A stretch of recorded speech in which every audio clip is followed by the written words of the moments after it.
ब्रह्मा ने विचार किया कि सृष्टि का आगे विस्तार कैसे हो, तो ईश्वर ब्रह्मा जी ने स्त्री और पुरुष के जोड़े को प्रकट किया।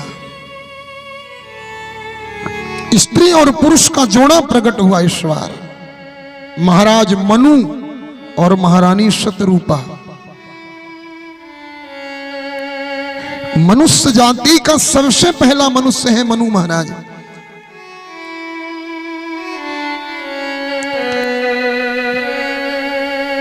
सबते पहले मनु शतरूपा, जिनते भाई नर सृष्टि अनुपा, जिनते भाई नर सृष्टि अनुपा। सबसे पहले मनुष्य जाति में मनु शतरूपा प्रकट हुए। ब्रह्मा जी ने आदेश दिया, जाओ संतान पैदा करो। बोले महाराज संतान तो पैदा कर देंगे, पर रहेगी कहां? धरती तो है ही नहीं है, पृथ्वी नहीं है। भगवान नारायण के दो पार्षद थे, जय और विजय। एक बार सनक सनंदन सनकादि कुमार गए भगवान के दर्शन करने के लिए, तो इन्होंने रोका। इन्होंने श्राप दे दिया सनकादि कुमारों ने, जाओ मेरा श्राप है, तुम 3 जन्म तक निशाचर बन करके प्रकट होगे। जय और विजय दोनों निशाचर बने। हिरण्याक्ष हिरण्यकश्यप पहले जन्म में, दूसरे में रावण कुंभकर्ण, तीसरे में शिशुपाल दंतवक्त्र। जो हिरण्याक्ष है ना, उसने भगवान से बदला लेने के लिए आया और पृथ्वी मां का हरण किया, ले जाकर रसातल पर छिपा दिया। मनु और शतरूपा ने प्रश्न किया ब्रह्मा जी से, प्रभु आप तो ठीक कह रहे हैं मैं संतान पैदा करूं, लेकिन रहने के लिए जमीन तो चाहिए ना, भूमि तो चाहिए ना। ब्रह्मा जी को चिंता हुई और उसी समय ब्रह्मा जी को छींक आई। मेरे उसी समय भगवान का तीसरा अवतार हुआ। बोले बाराह भगवान की जय हो। भगवान बाराह प्रकट हुए। देखते देखते महाराज छोटे से शिशु बन करके 12 शिशु बन के प्रकट हुए। विशाल काय रूप धारण किया, समुद्र पर कूदे और जाकर के रसातल से पृथ्वी मां को लाए। रास्ते में हिरण्यक्ष मिला भगवान का, और हिरण्यक्ष का भयंकर युद्ध हुआ। मेरे भगवान हिरण्याक्ष का उद्धार किए 12 प्रभु ने, और पृथ्वी मां को स्थापित किया भगवान ने। बोले धरती माता की जय, 12 भगवान जय हो। मनु और शतरूपा से 5 संतान हुई। 5 प्रिय व्रतोत्तान पादौ, त्रिकन्याश्च भारत, आकूति देवहूतिश्च, प्रसूति विधि कन्या। 3 बेटियां 2 बेटे। बेटों का नाम प्रियव्रत उत्तानपाद, बेटियों का नाम आकूति देवहूति प्रसूति। महाराज सुखदेव गोस्वामी से राजा परीक्षित ने प्रश्न किया, गुरुदेव इन कन्याओं के वंश परंपरा का सूक्ष्म में वर्णन करें आप। सुखदेव गोस्वामी ने कहा, राजन देवहूति का विवाह करदम ऋषि के साथ में होता है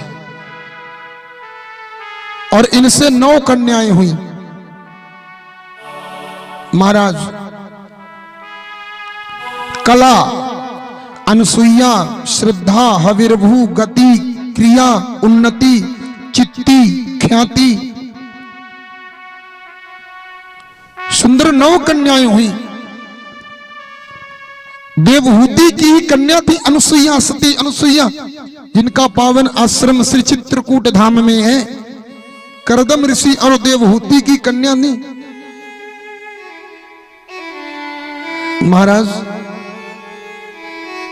दूसरी कन्या का क्या हुआ? आकुति का। आकुति का विवाह रुचि प्रजापति के साथ में हुआ। रुचि प्रजापति से सुंदर यज्ञ नारायण भगवान का प्रकट होता है दक्षिणा महारानी के साथ में। बोले यज्ञ नारायण भगवान की जय हो। जो भगवान के चतुर्थ अवतार कहे जाते। महाराज भगवान का पंचम अवतार करदम और देवहूति से ही महाराज भगवान कपिल देव का प्रकट हुआ। बोले कपिल कृपाल की, जिन्होंने सांख्य शास्त्र का उपदेश दिया, अष्टांग योग का वर्णन किया, निरूपण किया। अब बची महाराज प्रसूति। तो प्रसूति का विवाह रुचि प्रजापति के साथ में हुआ। सॉरी, दक्ष प्रजापति के साथ में, गलती से निकल गया रुचि। दक्ष प्रजापति के साथ में हुआ प्रसूति का विवाह। प्रसूति से और दक्ष प्रजापति से 16 कन्याएं हुई। श्रद्धा, मैत्री, दया, शांति, तुष्टि, पुष्टि, क्रिया, उन्नति, बुद्धि, मेधा, तितिक्षा, ह्री, लज्जा। कितनी हुई? 13। ये 13 हुई। तो 13 का विवाह धर्म के साथ में होता है। इन 13 कन्याओं का विवाह धर्म के साथ। 14वीं कन्या का नाम स्वाहा, स्वाहा का विवाह अग्नि के साथ में। 15वीं कन्या का नाम स्वधा, स्वधा का विवाह पितरों के साथ में। 16वीं कन्या का नाम भगवती सती, सती का विवाह महादेव के साथ में होता है। महाराज ये तो हमने श्रवण किया इस पावन पुनीत वंश परंपरा का, कन्याओं का। अब पुत्रों का वंश परंपरा। उत्तानपाद के पहले वंश का वर्णन किया गया। उत्तानपाद के महाराज सुंदर पावन विवाह हुआ। पत्नी का नाम था सुनीति। सुनीति से सुंदर भक्तराज ध्रुव का प्रकट होता है। दुर्भाग्य बदला, उत्तानपाद ने दूसरी शादी कर लिया। सुरुचि, सुरुचि के साथ में दूसरा विवाह। जब व्यक्ति किसी से अच्छी दुश्मनी चल रही हो, मन करे इसको बर्बाद कर दे, ये किसी काम का ना बचे, इस हालत में खड़ा कर दे, तो प्रेम से उसे पटा करके दूसरी शादी करा दो। बस आगे का काम अपने आप होगा, कुछ करना नहीं पड़ेगा। आगे क्या करना है, क्या होना है, देखा जाएगा।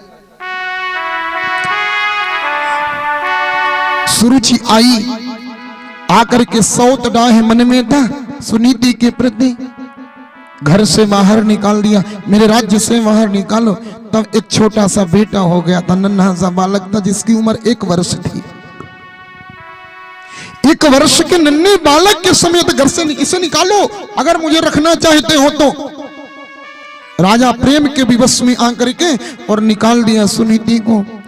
राजा प्रेम से खाने के लिए अनाज भेजता, पानी भेजता।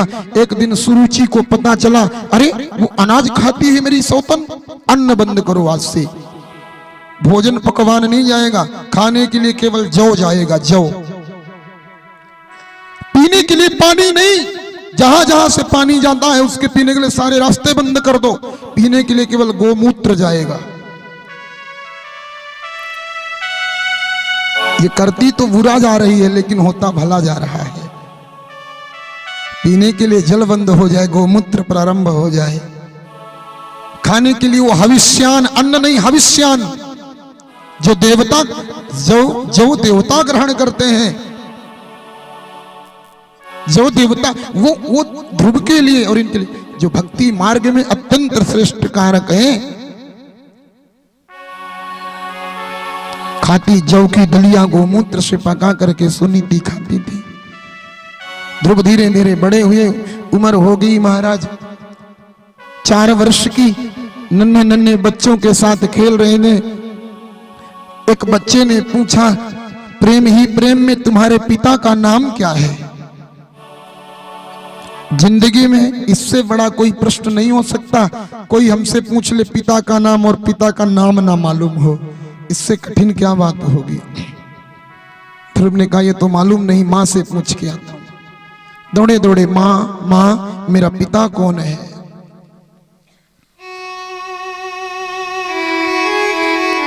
मां ने कहा, लाला ये तू पूछ कैसे रहा है? मां ने डांटा। ध्रुव ने कहा, नहीं मां, आज तो बताना होगा मेरा पिता कौन है। सुनीति ने कहा लाला तू इस अभागन का बेटा है जिसका पति इस राज्य का राजा है, उत्तान पाद का पुत्र है तू, ऐसी अभागन माँ का बेटा है, रानी होकर के भी वन में जीवन काट रही है। ध्रुव जी कहते हैं आज जाऊंगा अपने पिता की गोद में बैठूंगा। नन्हा सा बेटा क्या जाने मान अपमान सम्मान, उसके मन में जो भाव पैदा हो गया वही अच्छा है। दौड़ पड़ा राजमहलों की ओर। ध्रुव की सौतेली मां सुरुचि के भी एक बेटा हो गया था जिस बेटे का नाम था उत्तम। उत्तम को गोद में लिए हुए पिता बैठा था। ध्रुव जी दौड़े दौड़े पिताजी पिताजी करके बोले। उत्तान पाद के मन में प्रेम उमड़ा और उठा करके ध्रुव को गोद पर बैठा लिया। एक गोदी पर उत्तम, एक गोदी पर ध्रुव। ये देख लिया सुरुचि ने आई, बड़े प्रेम से लाड लड़ा रहे थे, प्रेम कर रहे थे, मुख चुंबन कर रहे थे, प्यार से हाथ सहला रहे थे सिर पर। देखा सौतेली मां ने ध्रुव की, वो सुरुचि आई और आकर के हाथ पकड़ा और सिंहासन से नीचे फेंक दिया। नीचे उतर, बाप की गोद में बैठने चला है। अरे अगर तुझे इसकी गोद में, पिता की गोद में बैठना है ना तो जा करके जंगल में भगवान का भजन कर। भगवान तेरे सामने खड़ा हो ना, उससे कहना सुरुचि की कोख में मुझे डाल दो। जब तू मेरी कोख से पैदा होगा ना तब तू इस गद्दी में बैठने के लायक बनेगा। तू मेरी सौतन का बेटा है, तू इस सिंहासन में नहीं बैठ सकता, निकल। और वो चीखते हुए रोते हुए जोर जोर से श्वास खींचते हुए ध्रुव जी गए। मां के चरण पकड़ा, मां के चरण पकड़ करके ध्रुव खूब रोए। गले से लगा लिया मां सुनीति ने।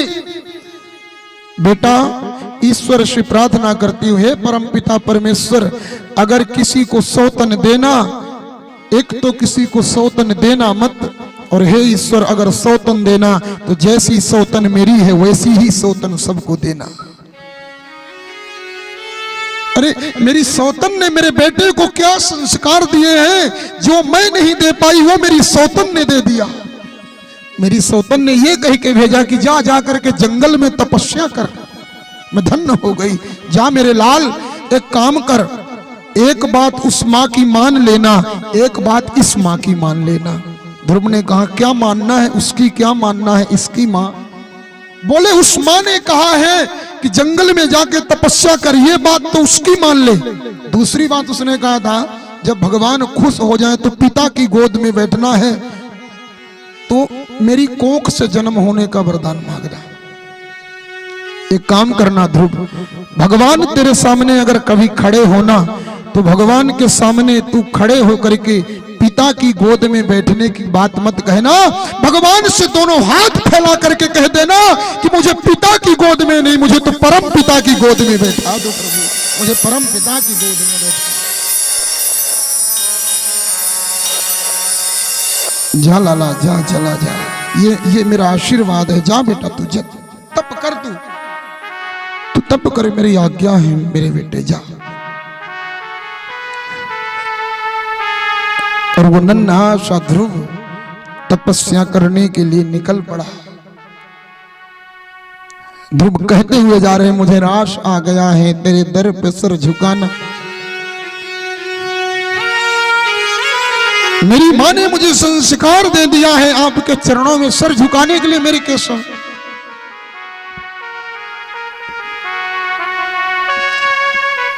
आइए प्रेम से ध्रुव जी का जो भजन है हम लोग बड़े भाव से गाएंगे और आगे कथा में प्रवेश करेंगे। हो मुझे रास आ गया है तेरे दर में सर झुकाना। मुझे रास आ गया है तेरे दर पे सर झुकाना। मुझे रास आ गया है तेरे दर पे सर झुकाना। मुझे रास आ गया है तेरे दर पे सर झुकाना। मिल गया पुजारी, मुझे मिल गया पुजारी, मुझे मिल गया पुजारी, मुझे मिल गया पुजारी, मुझे मिल गया ठिकाना, मुझे रास आ गया है तेरे दर पे सर झुकाना, मुझे रास आ गया है तेरे दर पे सर झुकाना।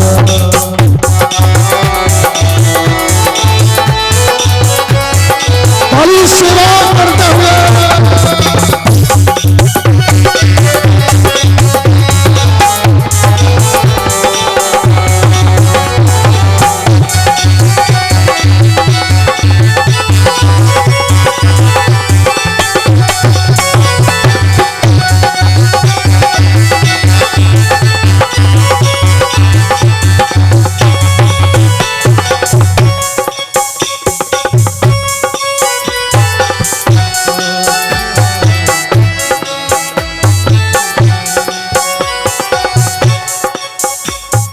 मुझे कौन जानता था,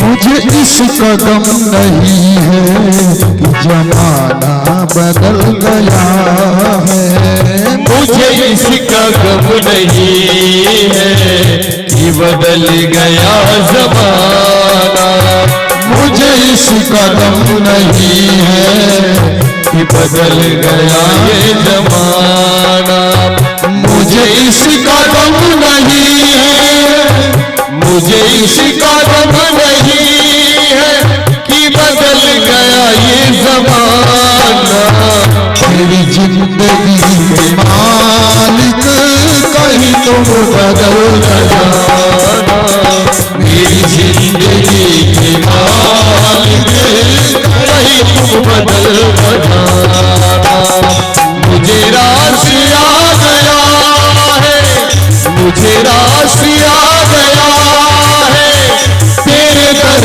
पे सर झुकाना, मुझे मिल गया पुजारी, मुझे मिल गया ठिकाना, मुझे मिल गया पुजारी, मुझे मिल गया ठिकाना।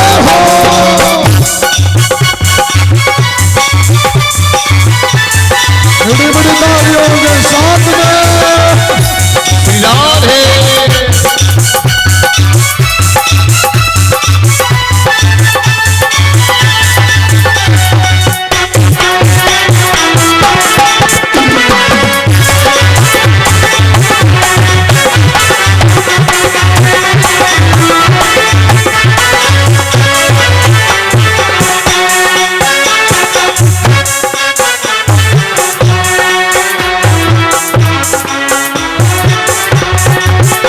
मुझे कौन जानता था तेरी बंदगी से पहले, मुझे कौन जानता था तेरी बंदगी से पहले, मुझे कौन जानता था तेरी बंदगी से पहले, मुझे कौन जानता था तेरी बंदगी से पहले, मुझे कौन जानता था, मुझे कौन जानता था तेरी बंदगी से पहले, तेरी याद ने बता दी मेरी फसाना, तेरी याद ने बता दी मेरी जिंदगी फसाना, रास आ गया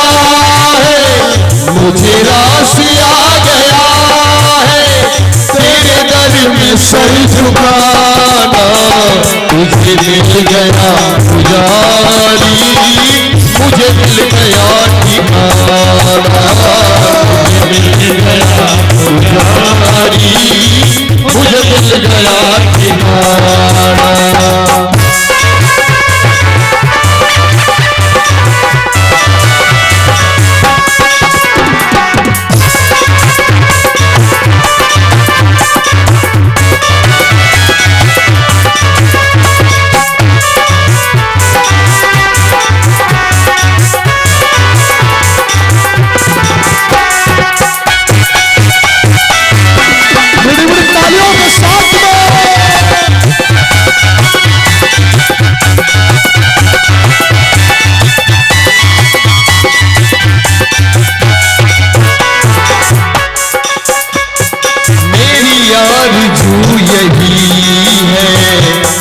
निकल तेरे दर पे, मेरी आरज़ू यही है, हम निकल तेरे दर पे। मेरी आरज़ू यही है, मेरी आरज़ू यही है, हम निकल तेरे दर पे। अभी सांस चल रही है, अभी तुम चले न जाना। अभी सांस चल रही है, अभी तुम चले न जाना। मुझे रास आ गया है, मुझे रास आ गया है, तेरे दर में सर झुकाना। मुझे मिल गया पुजारी, मुझे मिल गया ठिकाना। मुझे मिल गया पुजारी, मुझे मिल गया ठिकाना।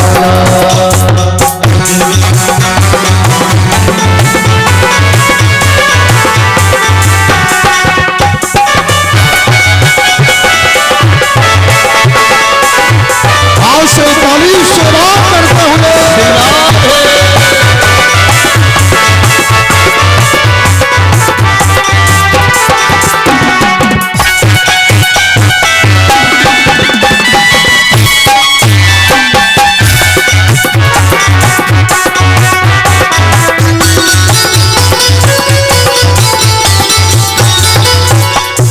सावरी सी सूरत मेरे मन में बस गई है।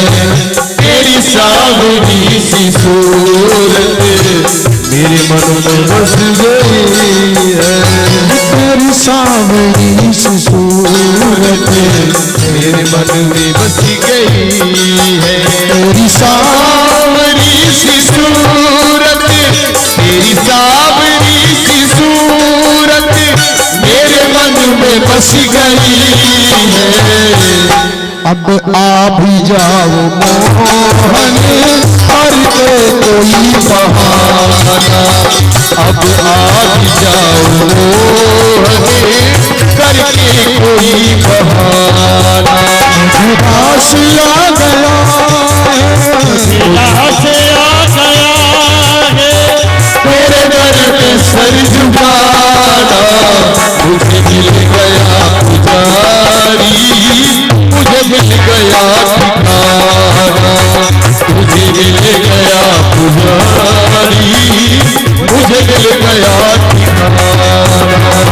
मुझे रास आ गया है, तेरे दर पे सर झुकाना। मेरे दर पे सर झुकाना, मेरे दर पे सर झुकाना।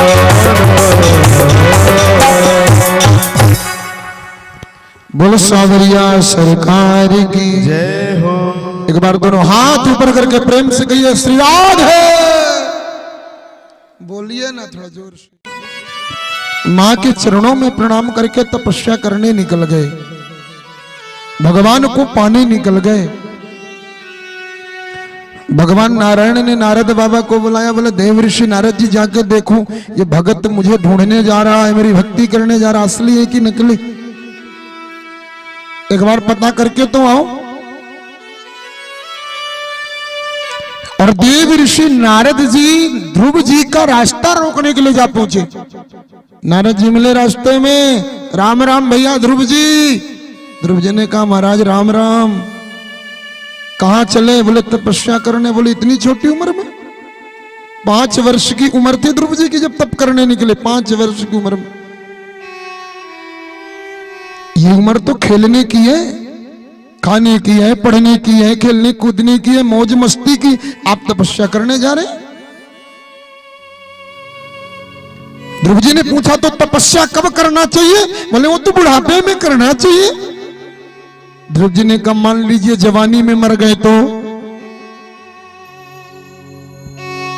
तपस्या तो बुढ़ापे में करना चाहिए, और मानो जवानी में टपक गए तो क्या कोई जुगाड़ है? तो भैया जवानी में करना चाहिए। ध्रुव जी ने कहा मान लीजिए 5 वर्ष के हैं और 5 वर्ष 6 महीने में ही टपक गए तो? नारद जी ने कहा लगता बात जमेगी नहीं। तो तप कहां करोगे? बोले वन में जाके एकांत में करेंगे, जहां मन शांत रह सके वहां जाऊंगा। नारद जी ने कहा बड़े बड़े चीता भालू शेर सब रहते हैं। बोले उन्हें भी तो उसी ने बनाया है, मैं जिसकी तपस्या करने जा रहा हूं उनको भी उसी ने बनाया है जिनकी मैं तपस्या करने जा रहा हूं। मैं तो तप करने जा रहा हूं। नारद जी ने कहा सुनो मैं सब जानता हूं, तुम क्यों जा रहे हो? मां ने डांटा है, राजगद्दी में मां ने बैठने नहीं दिया, पिता की गोद से उतार दिया, तपस्या करने चल दिए।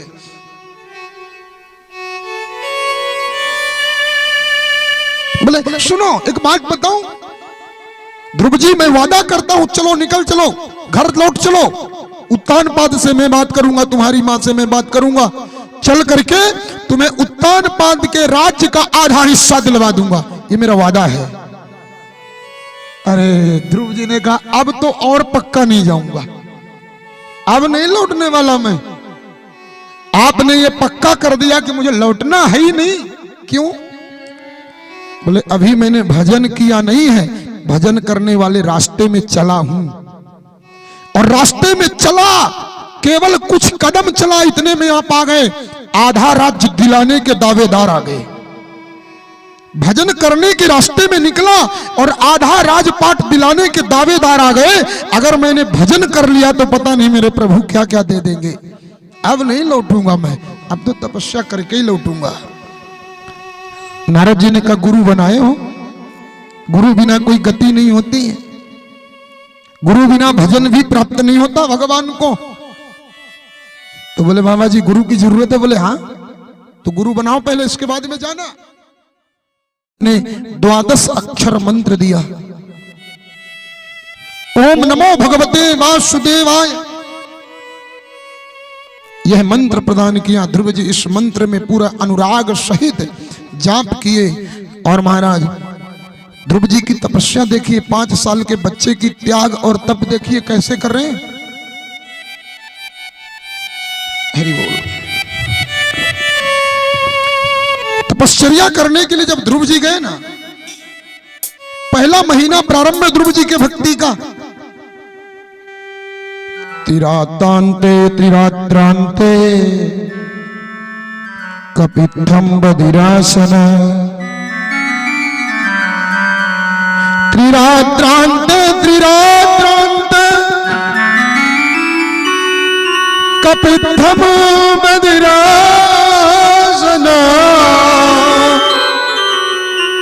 द्वितीयं च तथामसे शुष्क परिणादिमीशः।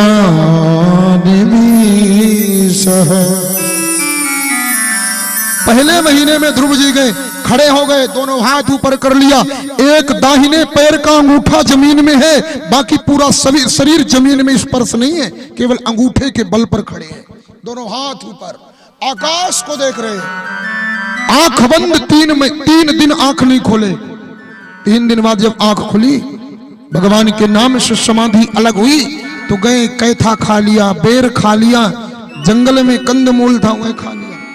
यह करते करते 1 महीना बीत गया, दूसरा महीना लगा, तो द्वितीयम तथा मासा शुष्क पर्णा दिविसः, दूसरे महीने फल नहीं खाए और 3 दिन में उठे भी नहीं, 6 दिन में समाधि तोड़े, और 6 दिन में जब आंख खुली ना तो केवल सूखी पत्तियां खाए। तीसरा महीना लगा तो 9 दिन में आंख खोले, इस बार सूखी पत्ती भी नहीं, केवल पानी।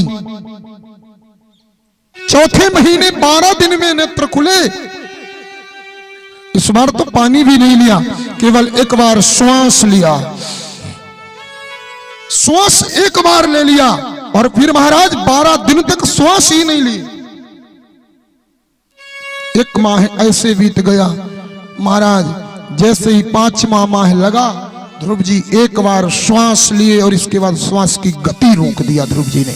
6 महीने बीत गए, 6 महीने, 6वां महीना व्यतीत हो गया, एक बार श्वास भी नहीं लिया ध्रुव जी ने, बस नारायण नाम का जप चल रहा है, प्राण गति अवरुद्ध करके। 5 साल का बच्चा जब ये किया ना तो देवताओं की श्वास की गति रुक गई, वायु का प्रभाव रुक गया, देवता लोग भड़बड़ाए, करूं क्या, भगे भगे नारायण के समीप गए, प्रभु बचाइए सरकार, मेरे गोविंद बचाइए, भगवान बचाइए। भगवान ने कहा नन्हा सा मेरा लाला तपस्या कर रहा है, इसलिए सब गड़बड़ हो रही है। ब्रह्मा जी ने कहा दर्शन देने जाओ, प्रभु ने आफत हमारे लिए तैयार होगी, वो तो तपस्वी है, चल जाएगा, अपना काम नहीं चलेगा। ब्रह्मा जी हड़बड़ाए, प्रभु जाओ।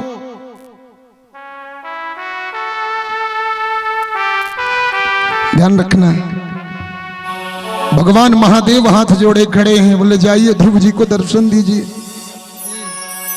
गोस्वामी तुलसीदास जी ने कहा है कि अस प्रभु दीन बंधु हरि, कारण रहित कृपाल, तुलसीदास 60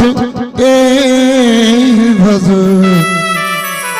छाड़ी कपट संजाल। ऐसे भगवान दयालु को छोड़ करके जो दुनिया का भूत प्रेत मनावे ना, वो कर्म बक्सी कर्म फूटा है। ऐसे प्रभु को छोड़ करके जो चबूतरों में सिर पटके, उससे बड़ा अभागा कोई नहीं है जो मेरे राघव, मेरे नारायण, मेरे दीन बंधु को छोड़ करके अन्यत्र सिर फोड़े। वो महाराज 60 है, 60। ये मैं नहीं कह रहा हूं, ये मैं नहीं, मेरे गोस्वामी जी ने कहा है कि अस प्रभु दीन बंधु हरि, कारण रहित कृपाल, तुलसीदास 60। ये मैं नहीं बोल रहा हूं। तरहि न बिन से ये मम स्वामी, राम नमामि नमामि नमामि। बिना राघव की सेवा के, बिना केशव की सेवा के कल्याण होने वाला नहीं है। दुनिया में जो जितने देवता मना लो मेरे माई बाप, बिना इनकी सेवा के कल्याण होने वाला नहीं है। एक ही रास्ता है, चले जाइए इनकी शरण में। दास रघुनाथ का, नंद सुत का सखा, कुछ इधर भी रहा, कुछ उधर भी रहा। यही कल्याण करेंगे, इनके सिवा कहीं कल्याण होने वाला नहीं है। एक बात बताऊं, वो अगर इनकी भक्ति करेंगे ना तो हम जिनकी अभी पूजा करते हैं ना, वो सब सपोर्ट में खड़े रहेंगे। किनके सामने? इनके सामने। हे प्रभु उसकी मनोकामना पूरी कर दो। आज शिव जी हाथ जोड़े खड़े हैं, ध्रुव की मनोकामना पूरी करो प्रभु, आफत लगी है, सब देवताओं को संकट है। ब्रह्मा जी करें जाइए ना महाराज, जाइए बचाइए, इनकी भक्ति तो करिए यार, देखिए फिर क्या होता है। मेरे प्रभु ने कहा अब मैं जाऊंगा, और मेरे नारायण गए, ध्रुव जी के नेत्र बंद हैं, भगवान गए और सुंदर सावरा सावरा रूप मुरली मनोहर मेरे बांके बिहारी राधा रमण लाल गए, ध्रुव के हृदय में अपनी झांकी दिखा दी, और झलक दिखा करके भगवान अंतर्ध्यान हो गए। ध्रुव महाराज छटपटा उठे, कहां गया वो सावरा, कहां गया वो सावरा जो अभी अभी मुझे दिखा, वो कहां गया? देखा तो सामने खड़े, आए हाय, सशंख चक्रम सकिरीट कुंडलम सपीत वस्त्रम सरसीरुहे क्षणम। वो सामने खड़ा है, जो हृदय में दिखा वो सामने खड़ा है। ध्रुव जी हंसना शुरू किए, ध्रुव जी मुस्कुरा रहे हैं, चुप खड़े एकदम मुस्कुरा रहे हैं। भगवान ध्रुव जी को देख के मुस्कुराए, और ध्रुव जी भगवान को देख के मुस्कुराए। एक बड़ी विडंबना बताऊं मैं, ध्रुव जी ने प्रणाम नहीं किया, भगवान सामने खड़े तो ध्रुव जी ने हाथ नहीं जोड़ा, प्रणाम नहीं किया, चुपचाप खड़े मुस्कुरा रहे, हंस रहे हैं बस। भगवान ध्रुव जी को देख के हंस रहे हैं तो देवता इन दोनों को देख के हंस रहे हैं। तो महाराज सुखदेव जी इनकी कथा कहते कहते हंस रहे हैं, तो राजा परीक्षित सुनते सुनते हंस रहे हैं। ये हंसने का कारण क्या मालूम है? भगवान क्यों हंस रहे हैं? भगवान कह रहे हैं कितना भोला है, मैं इसके सामने खड़ा हूं और ये कुछ मांग नहीं रहा। और ध्रुव जी ये सोच के हंस रहे हैं कि मेरे दीन बंधु जिसे आप मिल गए, फिर वो दुनिया की क्या चीज मांग ले। जिसे आप जैसा दयालु भगवान मिल गया, वो फिर क्या मांगे। अरे गंगा मैया के किनारे खड़ा होकर के कोई बिस्लरी का बोतल ढूंढे, उसे समझदार कहेंगे कि मूर्ख। गंगा मैया के किनारे खड़ा खड़ा कोई बोले अपन तो बिस्लरी का पीते हैं, पियोगे बीरू भैया, पियोगे?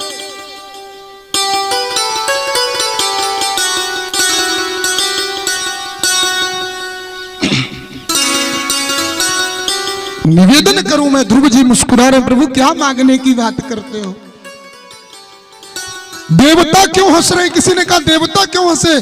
बोले देवता इसलिए हंस रहे हैं कि ध्रुव को तो बुद्धि नहीं है। हमारे सामने भगवान खड़े होते तो बोल देते थोड़ी देर रुकना, हम आ रहे हैं। अंदर जाते बढ़िया बैठ के लिस्ट बनाते, पूरी लिस्ट सौंप देते, ये दे दूं। तो सुखदेव जी इसलिए हंस रहे हैं कि देवताओं तुम्हारी बुद्धि कितनी छोटी है। राजा परीक्षित इसलिए हंस रहे हैं कि जब गुरु प्रसन्न होता है ना, तो शिष्य स्वतः प्रसन्नता में रहता। मेरे माई बाप, शिष्य के लिए इससे बड़ी प्रसन्नता नहीं हो सकती, उसका गुरु प्रसन्न रहे, शिष्य इसी में प्रसन्न। गुरु मेहरबान तो चेला पहलवान। गुरु प्रसन्न है तो सब आनंद है। ऐसा सोचता कौन है? सोचना चाहिए ये बात नहीं। आपका सतगुरु प्रसन्न है, आपके पास रह करके संत प्रसन्न है, आपके पास रह करके कोई ब्राह्मण महापुरुष प्रसन्न है ना, इससे श्रेष्ठ कोई बात नहीं हो सकती।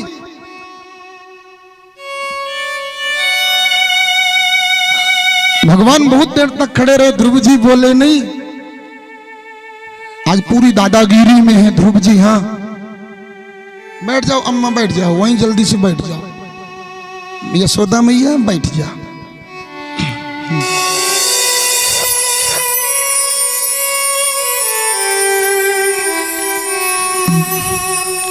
चढ़ा दो। आरती करेगा, पूजा करेगा, प्रणाम करेगा। ध्रुव जी तो मौन खड़े। ध्रुव जी कह रहे हैं आज मैं अपनी ओर से नहीं बोलूंगा, आज तो सबसे पहले आपको बोलना पड़ेगा। लड़ाई है भगत और भगवान की। पीछे से आना मैया, उधर से आकर के उधर बैठना, कैमरे के सामने से कोई नहीं आएगा, थोड़ा सा उधर से। भगवान का देखिए यहाँ पर विनोद है। भक्त कह रहा आज ध्रुव नहीं बोलने वाला। भगवान कह रहे बोलना तो तुझे ही पड़ेगा, मैं तो भगवान हूं। ध्रुव जी मन मन में कहते हैं बोल तो मैं देता, पर अगर बिना भक्ति किए आते तो मेरे ऊपर मेहरबानी होती। अरे मैंने 6 महीने पूरे शरीर को तपाया है तब आए हो, कोई मेहरबानी नहीं की। आज आपको बोलना पड़ेगा। भगवान ने कहा अपन तो बोलने वाले हैं नहीं, अपन तो भगवान, हम भक्तों से हारे, ऐसा नहीं होगा। घंटे बीते, 2 घंटे बीते, 4 घंटे बीते, 10 घंटे बीते। देवता लोग बोले प्रभु क्यों निपटाने में लगे हो, सांस रुकी हुई है सबकी, आप कुछ तो करो। भगवान ने कहा मैं नहीं बोलूंगा जी। हाँ, भगवान से देवताओं ने कहा प्रभु हमेशा रसगुल्ला खाए हो जीत जीत का, एक बार हार की नमकीन टेस्ट करो, एक बार हार के देखो, हारने में भी बड़ा आनंद आता है। ज्यादा रसगुल्ला खाए, मीठा मीठा तो शुगर होती है, नमकीन थोड़ा टेस्ट करिए प्रभु, डायबिटीज कंट्रोल में रहेगी। भगवान मेरे मुस्कुरा पड़े, बोले आज तो हारना ही पड़ेगा। और आज मेरे भगवान हार गए। भगवान ने कहा बोलो, तो ध्रुव जी ने इशारा किया बोलना नहीं आता। दुनिया के सामने तो बोल लेता, आपके सामने क्या बोलूं? तो भगवान ने अपना शंख उठाया और शंख ध्रुव जी के मुख में लगा दिया। योऽन्तः प्रविश्य मम वाचमिमां प्रसुप्ता संजीवयत् अखिल शक्तिधरा सुधाम्ना। आहा, जैसे ही शंख लगा वेद वाणी स्फुरण हो गई, जय जयकार होने लगी। बोले लक्ष्मी नारायण भगवान की, लक्ष्मी नारायण भगवान की, लक्ष्मी नारायण भगवान की जय हो। योऽन्तः प्रविश्य मम वाचमिमां प्रसुप्तां संजीवयत् अखिल शक्तिधरा सुधाम्ना। सरकार, आज आपने अपना वेद रूपी शंख मेरे इस कपोल में लगा करके मेरी वाणी को मंगल कर दिया। अब ऐसी कृपा कर दो, मेरे हाथ आपकी सेवा करें, चरण मेरा आपके तीर्थ का यजन करें, कान से कथा सुनूं, नेत्र से दर्शन करूं, मेरे शरीर का हर अंग आपकी सेवा में लगा रहे, ऐसी कृपा कर।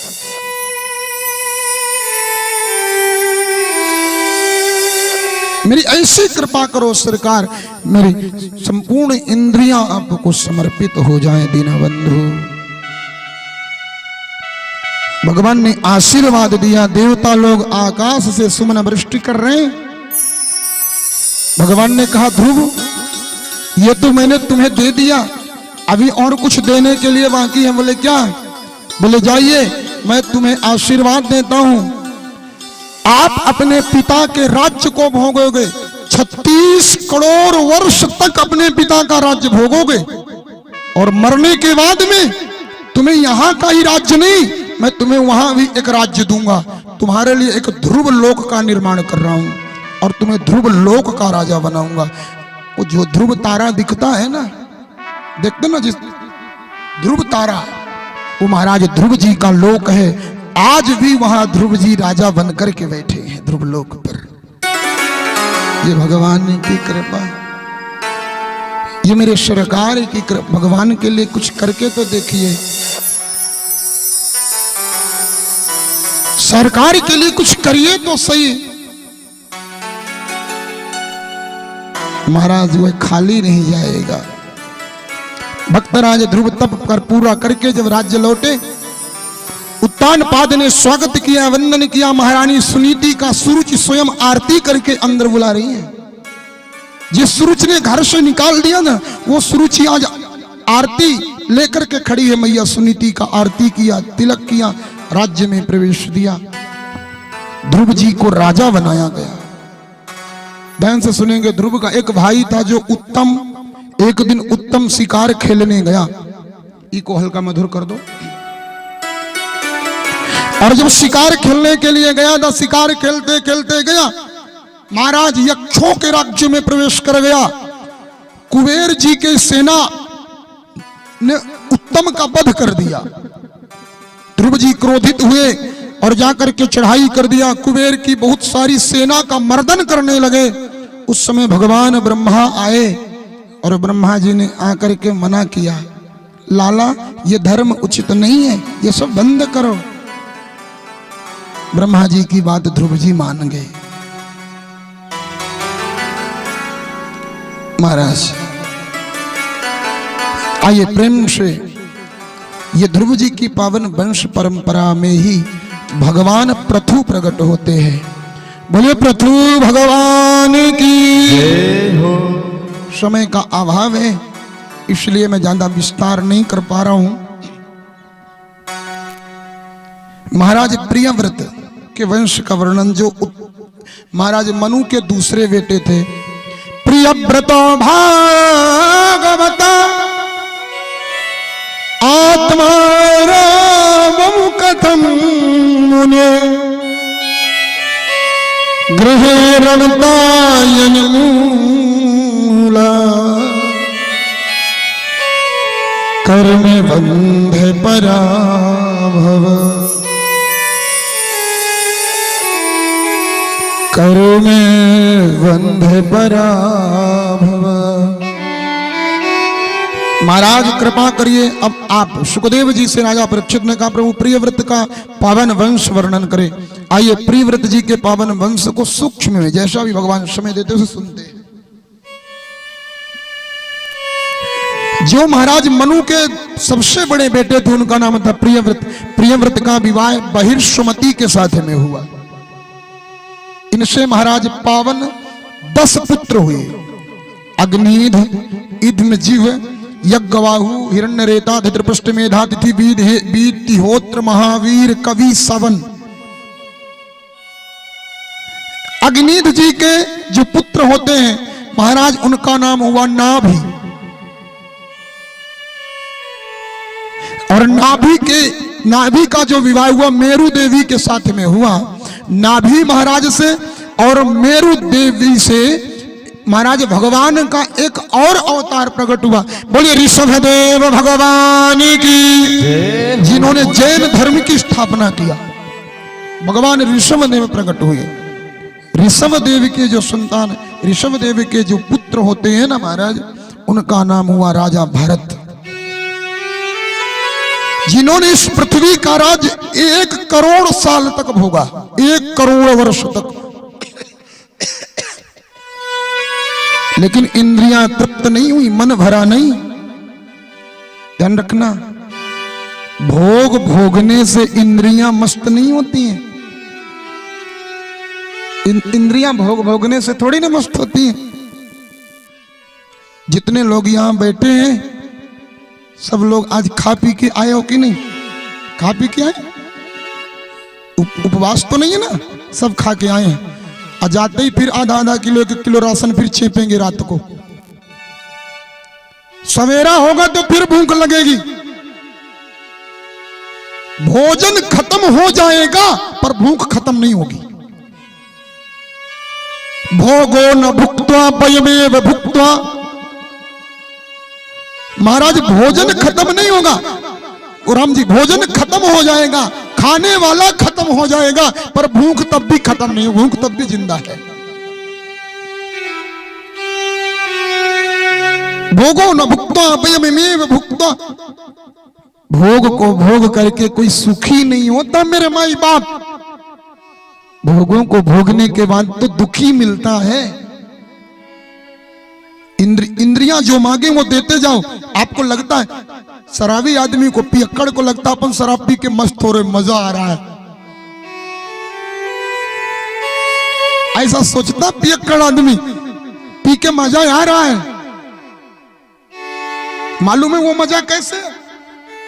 जैसे एक कुत्ता, ध्यान से सुनिएगा मेरी, एक कुत्ता गया, हड्डी उठाया और हड्डी को चूसना शुरू किया। कुत्ता हड्डी को चूसता है और चूसते चूसते उसका ऊपर का मुंह छिल जाता है। चमड़ी जो मुंह की होती है छिल जाती है और उसी का खुद का खून निकलने लगता है। हड्डी से लिपट लिपट करके कुत्ते का खुद का खून उसको मिलने लगता है। कुत्ते को मजा आने लगता है। उसको क्या लगता है कि हड्डी से खून निकल रहा है, मजा हड्डी से आ रहा है। उसको मजा खुद का खून दे रहा है और उसे लग रहा है हड्डी से खून निकल रहा है, रक्त हड्डी से। ये जो विषयों को भोगना है ना, ठीक इसी तरह से है। अपन जो विषयों को भोग करके मजे में हो रहे ना, खूब मजा आ रहा है। भोग भोग करके मजा नहीं आता। जितना भी आप भोग भोगोगे ना, उतना ही आपके लिए दुख तैयार हो रहा है।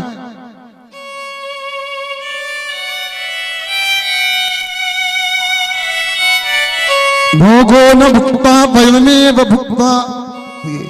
और इन्हीं भारत के कारण अपने देश का नाम भारत हुआ है।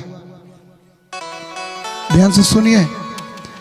अहो भुवः सप्त समुद्रमत्या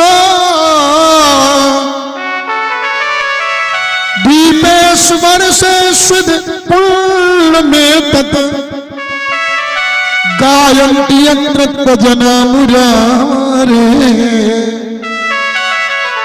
कर्माणि भद्राणि वतारयन्ति।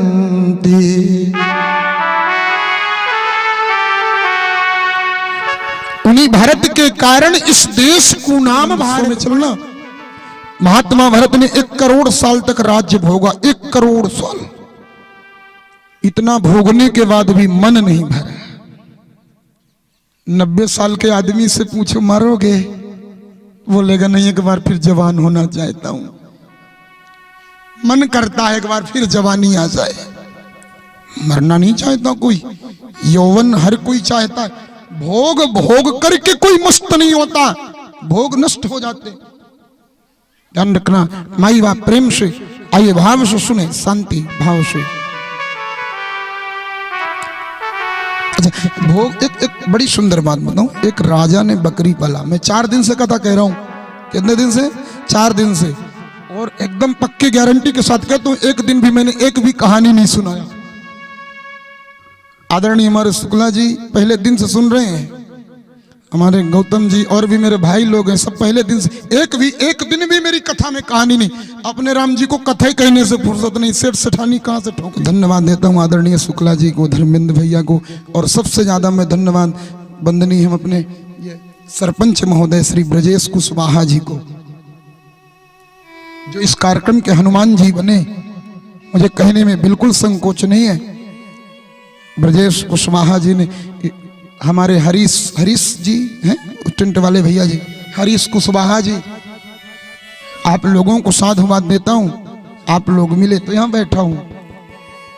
आदरणीय हमारे संजय भैया, जजमान लोग हैं, नहीं राम राम। संजय लाला आया कि नहीं आया? रोटी बना रहा होगा, रोटी बना रहा होगा भाई, हैं? हाँ, जिस दिन से आया हूं मैं सबको बैठे हुए देखा हूं, संजय भैया को बैठे नहीं देखा अभी तक मैंने। 11 बजे रात भी अगर मुलाकात होती तो कहीं चम्मच तो कहीं करछुली लेके घूमता है।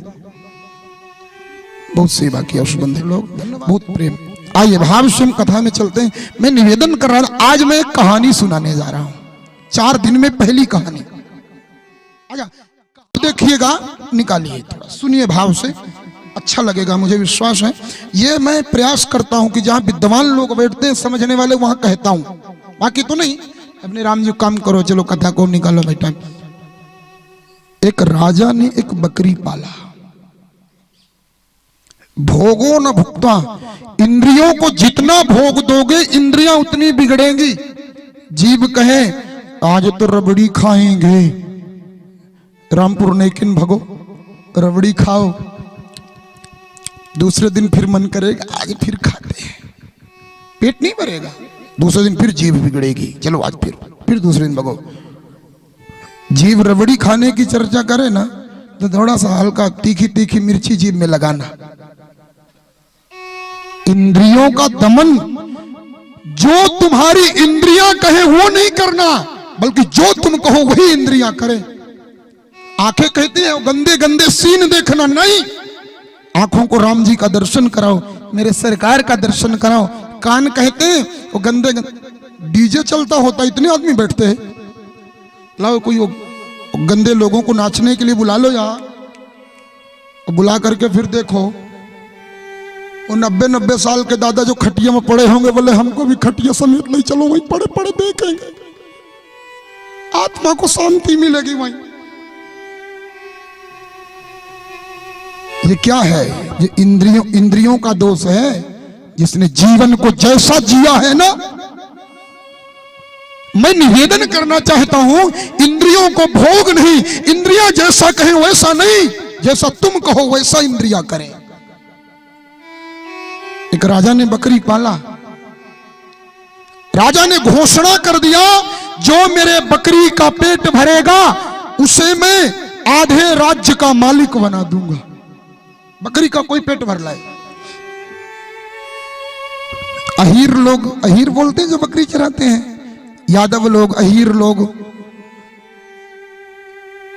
बकरी चराने वाले सोचे राजा की बुद्धि खराब हो गई, पगला गया राजा, बकरी का पेट भरना मजाक। राजा के पास गए, हुजूर मैं बकरी का पेट भरूंगा। राजा ने कहा शर्त होगी। क्या? अगर मेरी बकरी भूखी रही तो तुमको राज्य के जेल में, कारागृह में डाल दूंगा। है ठीक है महाराज, हम पुराने बकरी चराने वाले आदमी हैं, आज पेट भर। पूरा दिन बकरी चराया, शाम को बकरी डम हो गई, एकदम डम। लाया राजन, देखो ये बकरी का पेट भर गया। राजा ने कहा देख लो। बोले देख लिया, बकरी का पेट भर गया। वहीं से दादाजी ऐसे फेंक दीजिए, ऐसे बोल बाके बिहारी लाल की जय, दादाजी की जय।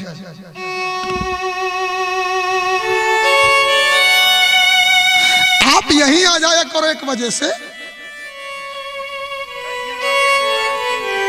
बहू नहीं है, बेटा नहीं। अरे राम राम, बड़ी आफत है। आपके बाद फिर क्या करेंगे? अच्छा,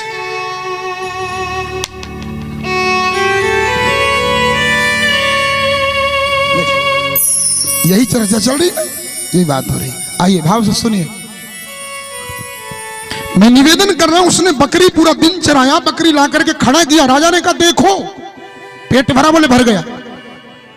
राजा ने कहा सोच लो? बोले सोच लिया, पूरा दिन चराया हूं। ध्यान से सुनना मुझे। राजा गया, हरी हरी पत्ती तोड़ के लाया, बकरी के सामने डाला, बकरी लप लप खाने लग गई। राजा ने कहा चल जेल के अंदर। बोलता है, झूठ बोलता, बकरी का पेट भरा, जेल में अंदर डाला। दूसरे दिन, अरे बोले उसको क्या मालूम, हो तो 15 साल से बकरी रखा है, हम पैदा हुए बकरी के बीच में। उसने लिया बकरी, पूरा दिन चराया और फूल के डम। आज देखिए राजा जी, राजा ने तुरंत हरी हरी पत्ती लाया, बढ़िया मुलायम, बकरी लप लप खाने लग गई। बोले जेल में जा। 50 लोग, यादव लोग, बकरी चराने वाले लोग जेल में बंद। एक संत को दया आ गई। संत ने कहा ये बेचारे लोग जेल में बंद हैं, इनको छुड़ा के आऊं। एक संत आया, बोले राजा तेरी बकरी का पेट मैं भरूंगा। ध्यान से सुनना मुझे, तेरी बकरी का पेट मैं भरूंगा। राजा ने कहा महात्मा जी लालच लगी है राज्य भोगने की क्या? मैंने घोषणा किया है आधे राज्य का मालिक बनेगा जो बकरी का पेट भरेगा, इसलिए आए हो? महात्मा जी जेल जाना पड़ेगा। अरे बोले राजा बकरी का पेट मैं भरूंगा। देख बाबा जी ने हाथ में डंडा लिया, डंडा, बकरी का कान पकड़ा, चल आज तेरे ठिकाने लगाऊं मैं तुझे। बकरी को लिया, चल हरी हरी जहां पत्ती होती वहीं ले जाके बकरी को खड़ा करता। अब बकरी हरी हरी पत्ती देखती तो मुंह खोलती, जैसे मुंह खोले वैसे मुंह में दे, फट, बकरी तुरंत मुंह हटाए। फिर दूसरी जगह ले, खा खा, हरी हरी पत्ती देखे, जैसे मुंह खोले से दे बाबा जी, फट, और खाएगी। फिर तीसरी जगह खा, हरी हरी पत्ती देके मुंह खोले, फिर दिया, फट। महाराज सुबह से शाम तक बस यही तमाशा चला। बकरी ने कहा मुंह खोलना आफत है, मुंह खोलेंगे तो डंडा बजेगा, फट। बोले भैया इधर आ जाए आप, है ना।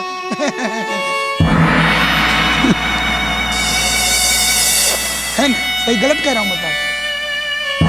इधर ही ध्यान रखेंगे तो आनंद आएगा आपको भी, हमको भी। सुबह से शाम तक तमाशा चला, दे फट दे फट दे फट। बकरी ने कहा मुंह खोलना बकरी जी, आफत है, मुंह मत खोलो, नहीं बाबा जी का डंडा बजेगा। रोज बकरी फूल के आती है, सिमट के आई। देख राजा तेरी बकरी का पेट भर गया। राजा ने कहा बाबा जी रोज तो फूल के आती है, पिचक के आई है। बोले तो पेट भरा इसलिए पिचक गई। राजा गया, हरी हरी पत्ती तोड़ के लाया, बकरी के सामने रखा, बाबा जी बगल में खड़े। अब बकरी ऐसे देखे, एक बार डंडा फिर पत्ती, डंडा देखे पत्ती देखे। बोले बकरी मुंह मत खोल, नहीं बाबा जी का डंडा तैयार है। कहना क्या चाहता हूं समझते हैं? ये बकरी कोई और नहीं है, हमारी इंद्रियां हैं। और हरी हरी पत्तियां जो है ना, वो भोग है। इंद्रियों को जितना भोग दोगे, जितना भोग दोगे ना इन इंद्रियों को, ये इंद्रियां उतनी, इंद्रियों का मन नहीं भरेगा। इनको क्या चाहिए? देखना इंद्रियों के न घोड़े भगे, रात दिन इनमें संयम के घोड़े लगे। अपने रथ को सुमार्ग लगाते चलो, कृष्ण गोविंद गोपाल गाते चलो कृष्ण गोविंद गोपाल गाते चलो कृष्ण गोविंद गोपाल गाते चलो अपने रथ को सुमारगी लगाते चलो अपने रथ को सुमारगी लगाते चलो कृष्ण गोविंद गोपाल गाते चलो कृष्ण गोविंद गोपाल गाते चलो जय हो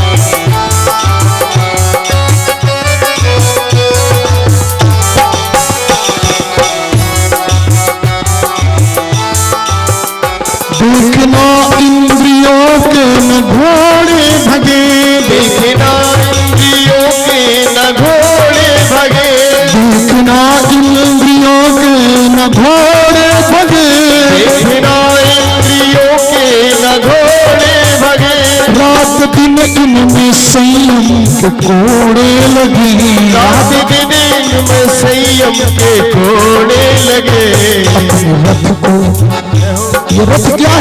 अपने शरीर को, अपनी इंद्रियों को, अपने रथ को सुमार लगाते चलो कृष्ण गोविंद गोपाल गाते चलो कृष्ण गोविंद गोविंद गाते चलो कृष्ण गोविंद गोपाल गाते चलो अपने मुक्ति का साधन बनाते चलो कृष्ण गोविंद गोपाल गाते चलो कृष्ण गोविंद गोपाल गाते चलो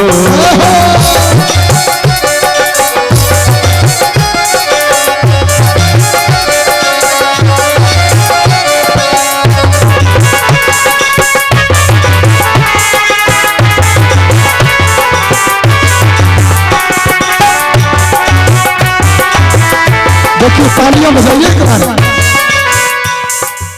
बजाइए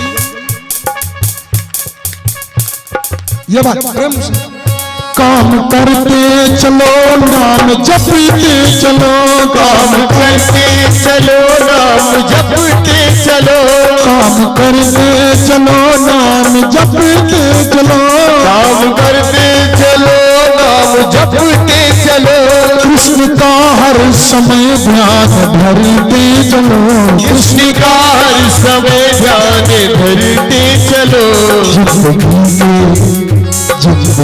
के हर गम मिटाते चलो जिंदगी में हर कदम मिटाते चलो कृष्ण गोविंद गोपाल गाते चलो कृष्ण गोविंद गोपाल गाते चलो कृष्ण गोविंद गोपाल गाते चलो अपने रथ को सुमारने बजाते चलो कृष्ण गोविंद गोपाल गाते चलो कृष्ण गोविंद गोपाल गाते चलो अपने मुक्ति का साधन बनाते चलो अपनी मुक्ति का साधन बनाते चलो कृष्ण गोविंद आशा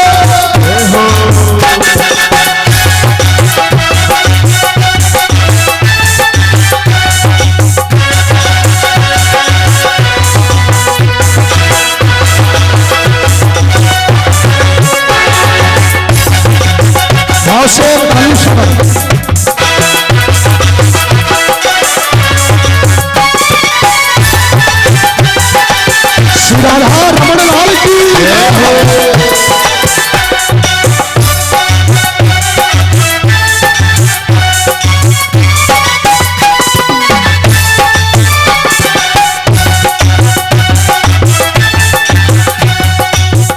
दुख में तड़पो नहीं सुख में भूलो नहीं दुख में तड़पो नहीं सुख में भूलो नहीं दुख में तड़पो नहीं सुख में भूलो नहीं दुख में तड़पो नहीं सुख में भूलो नहीं प्राण जाए मगर नाम भूलो नहीं प्राण जाए मगर नाम भूलो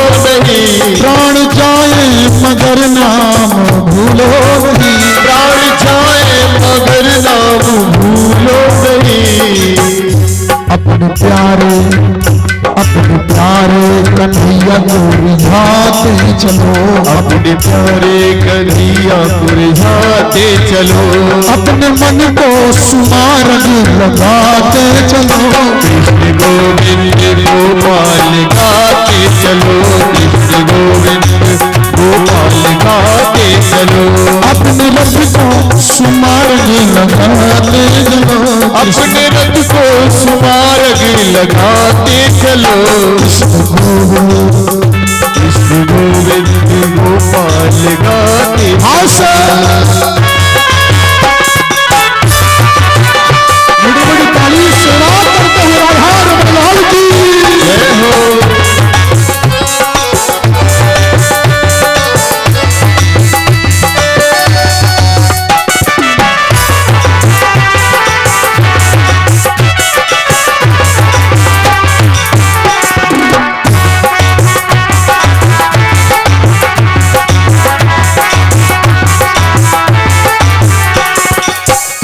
बड़ा सुंदर जीवन की प्रक्रिया, काम करते चलो नाम जपते चलो, काम करते चलो नाम जपते चलो, काम करते चलो नाम जपते चलो, काम करते चलो नाम जपते चलो, हर समय कृष्ण का ध्यान धरते चलो, हर समय कृष्ण का ध्यान धरते चलो, बस इतना करो, अपने मन को सुमारग लगाते चलो, कृष्ण गोविंद गोपाल गाते चलो, कृष्ण गोविंद गोपाल गाते चलो, गोपाल गाते चलो, अपनी मुक्ति का साधन बनाते चलो, अपनी मुक्ति का साधन बनाते चलो, गाते चलो, कृष्ण गोविंद गोपाल गाते चलो, कृष्ण गोविंद गोपाल गाते चलो, कृष्ण गोविंद गोपाल गाते चलो, हे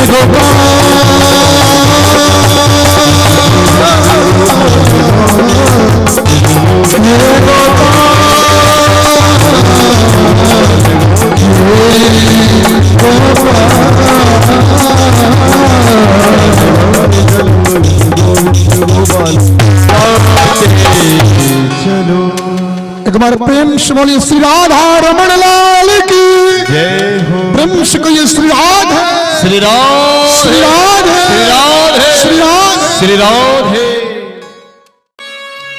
विद्वांसमपि कर्षति। ध्यान रखना, ये इंद्रियां इतनी प्रबल है, जितना भी भोग भोगना चाहो, जितना भी भोग भोगना चाहो, भोगने के बाद भी ये इंद्रियां तृप्त नहीं होगी।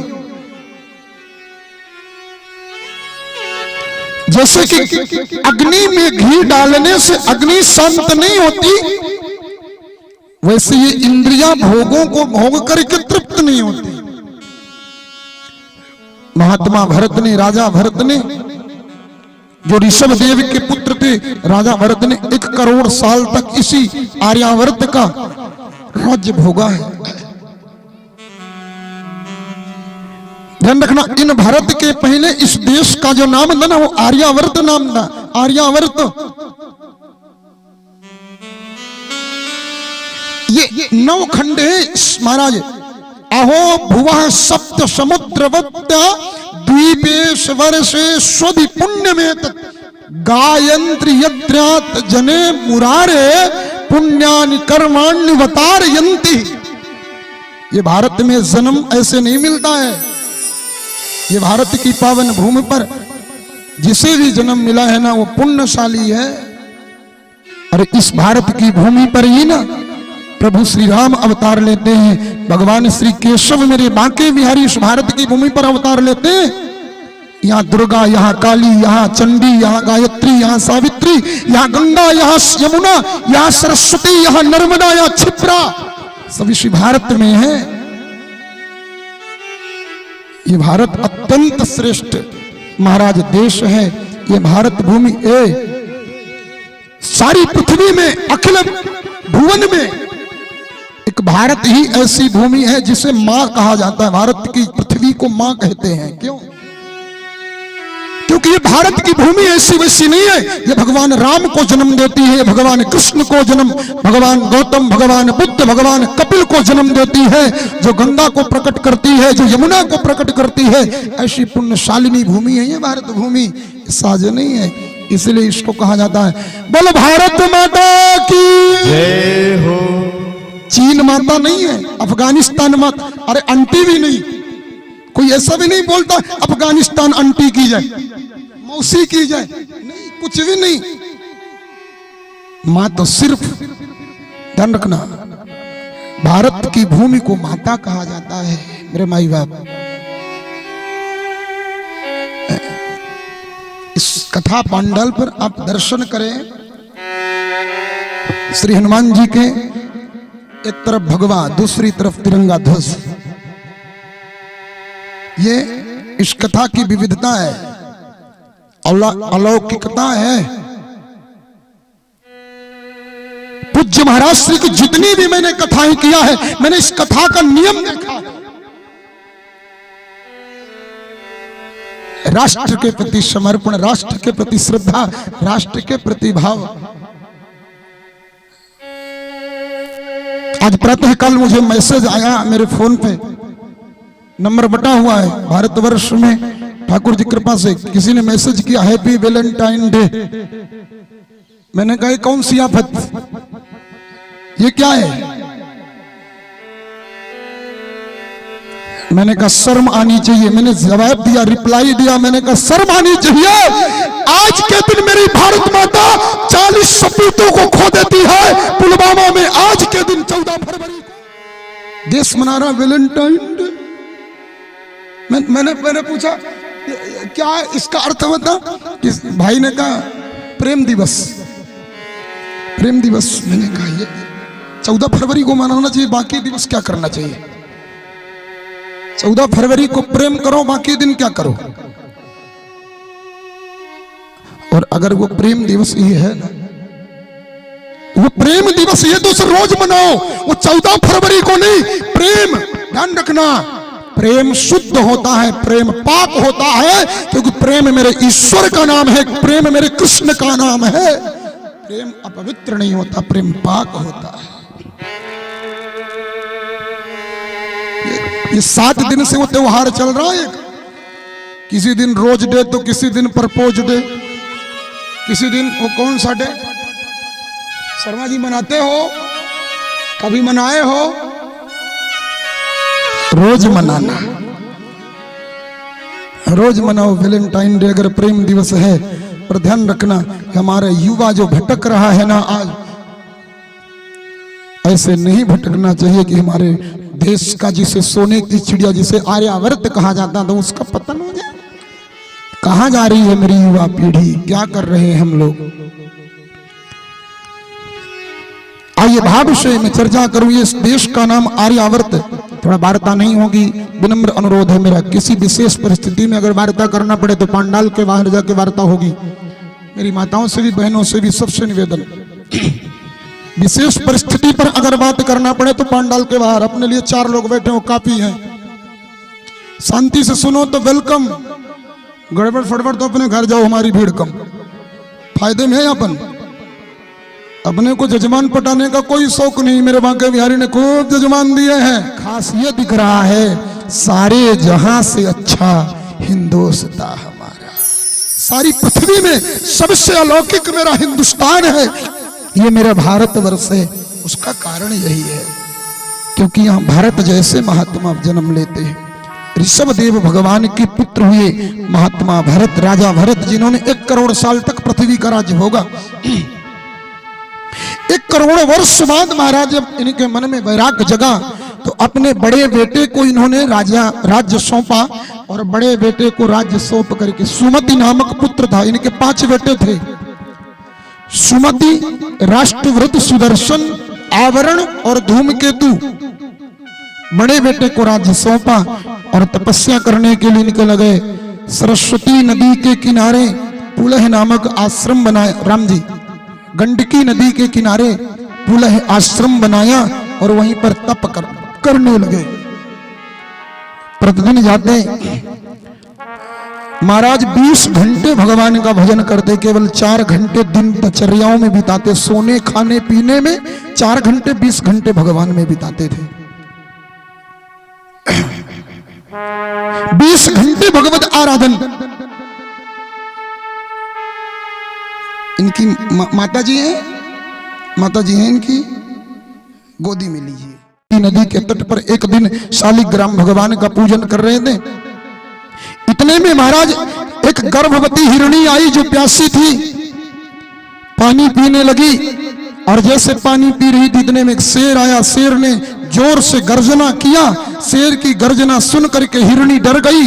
गर्भवती हिरणी गंडकी नदी पार करी, गर्भ रास्ते में गिर गया, बीच नदी में गिरा और हिरणी प्राणांत हो गया। महात्मा ने शालिग्राम भगवान को छोड़े और छोड़ करके गए। हिरणी के बच्चे को उठाया, उसको ला करके आश्रम में रख लिए। धीरे धीरे समय व्यतीत होने लगा। जो 20 घंटे भजन करते थे ना, 18 घंटे हो गए, 2 घंटे हिरणी के लिए। हिरणी जब और बड़ी हुई तो महाराज 16 घंटे भजन, अब महाराज 4 घंटे हिरणी के लिए और बड़ी हुई। जब महाराज घास इत्यादि चरने लायक हुई वो हिरणी, तो महाराज अब केवल 10 घंटे भजन, 10 घंटे हिरणी की सेवा, बाकी दिनचर्याओं में। धीरे धीरे यह स्थिति हुई, भजन पूरी तरह से छूट गया, केवल हिरणी के प्रेम में फंसे रहते। महाराज एक बार की बात, हिरणों का झुंड आया। हिरणी अपनी जाति के बालों को देखा, झुंडों को देखा, हिरणी अपने झुंड में शामिल। प्रेम में इतने पागल हुए महात्मा भरत, इतने पागल हुए महाराज, हिरणी को याद करते करते महात्मा भरत का प्राणांत हो गया। महात्मा भरत के प्राण निकल गए। महात्मा भरत जब हिरण को याद करते करते मरे तो दूसरा जन्म हिरण के ही रूप में हुआ। तीसरी बार राम नाम करते हुए, जप करते हुए एक बार जंगल में आग लगी, प्राणों की आहुति दे दिए। राम नाम जप करके प्राणांत हुआ था। तीसरी बार महात्मा भरत का जो जन्म हुआ ब्राह्मण कुल में हुआ। आंगिरस गोत्रीय ब्राह्मण के घर में जन्म लिए, अंगिरा गोत्रीय ब्राह्मण के घर में जन्म लिए महात्मा भरत। इन्हें पिछले जन्म की बात याद थी, मैं राजा था फिर हिरण बना, इस बार ब्राह्मण कुल में आया हूं, केवल भगवान का भजन करूंगा। थोड़ा शांति 5-10 मिनट और बना लो भाव से, अपन इसके बाद चलेंगे उत्सव की ओर।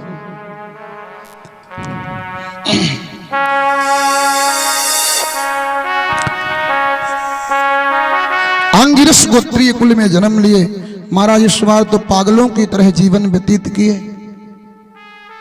मूक बधिर बावरे की तरह रहते। अंत में महाराज इनका ज्ञान जो दीप्यमान हुआ, राजा रहुगण से संवाद हुआ। भगवान नाम स्मरण करके महात्मा भरत भगवत धाम को पधारते हैं। रहुगण को दिव्य ज्ञान उपदेश प्रदान किया, आत्म परमात्मा तत्व का ज्ञान दिया, 24 नरकों का वर्णन किया और महाराज भटाटवी इत्यादि का वर्णन किया। और महाराज महात्मा भरत भगवत धाम को गए।